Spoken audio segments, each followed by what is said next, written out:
Good evening, ladies and gentlemen, and hello, everyone. We're in the studio with Mr. Schramm, who has just completed his movie Saccharin, and will answer some questions about his new film. Mr. Schramm, what is Saccharin? Well, saccharin was an interesting project on a lot of different levels. We got to use a lot of technology, and we had a lot of fun at the same time. What sort of technology was involved? Well, we did all the shooting on the portable system. It was a high-tech system with a camera that plugs straight into the back of the computer system. So we had to, that's the only system that'll give you the freedom to do location shooting.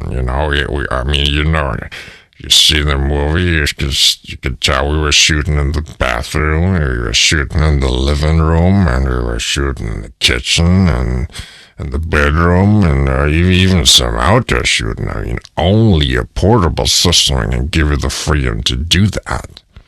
Were you using some of the new high-tech systems? Oh, it's a very, very high-tech system. It's only about 10 years old, and it worked very well. It didn't break down. It didn't mess up, and very, very reliable, and it turned out great. In fact, I'm very happy with the results. I see. Well, what about some of the more current systems? For example, what about color? Was it a budget consideration or artistic decision to use black and white? Well, a bit of both, but actually it was more of a conscious decision, I'd say. Black and white looks great on the screen. A lot of people use black and white when they could be using color. Actually, I shouldn't say black and white on a computer. Black and white means the dot you're looking at is black or it's white. Well, the camera we were using could actually do much more than black and white. It could do gray. In fact, it can do 16 shades of gray. That's a lot of gray.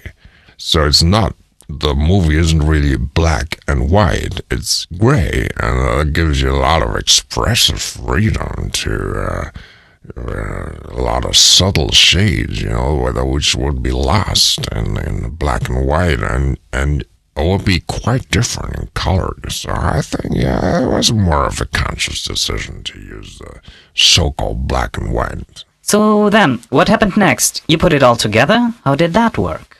Well, then the next step involved transferring all the material to another computer, a desktop model that was also a very high-end system. It's only about 15 years old, and it could do anything. It could represent all the grays that the camera had delivered. And it was also used to produce the music. Very, very flexible system. You could put all your effects on, and you could do whatever you wanted. We weren't really limited by the equipment. You could do anything practically. I think it turned out great. I'm very, very happy with the results. Tell us something about your crew and how you work with other people. Well, what you do not see is that there aren't actually a lot of people involved.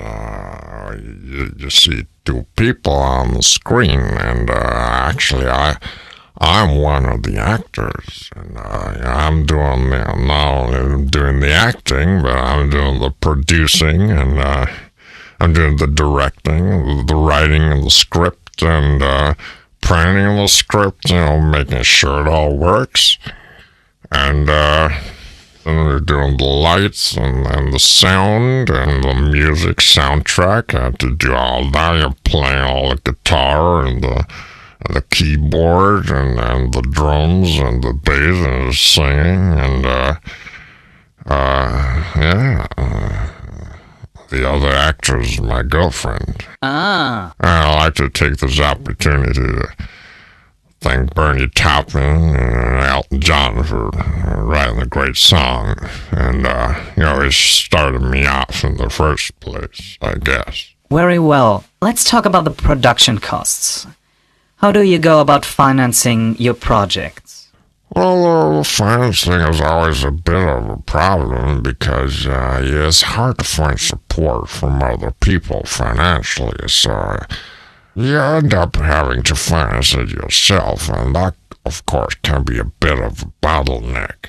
So, how much did your film cost, roughly? Well, if it wasn't cheap. For example, your last scene when you see those saccharin bags, I mean, we're shooting in Europe here, and there are no saccharin bags, so you actually had to send a guy to New York City to get the saccharin bags. Let me get that straight. You actually sent someone all the way over to New York City just to get some saccharin bags? Well, actually, a friend of mine brought it back from vacation, so you didn't have to specifically send him, but otherwise, we might have had to send someone over. Give us a rough idea.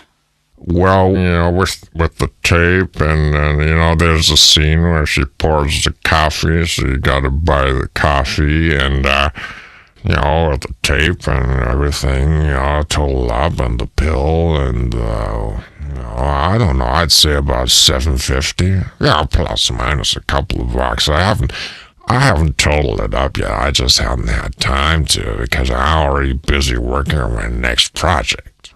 Plus, I still have to buy my girlfriend a beer, for doing all the acting. It does add up. So, does that mean you had to make some compromises in your work? Well, not really. I don't feel like I had to make a lot of compromises. You work within the parameters that you got. You use the space that you got and you fill it up. And I think within the parameters that you're given, you're totally free. So you don't have to, within the space that you're working, you don't really have to make a lot of compromises. In fact, I'm very happy with the results. Mr. Schramm, thank you very much for the interview. Sure, you're welcome. Can I bum a quarter off you? It's no saccharin.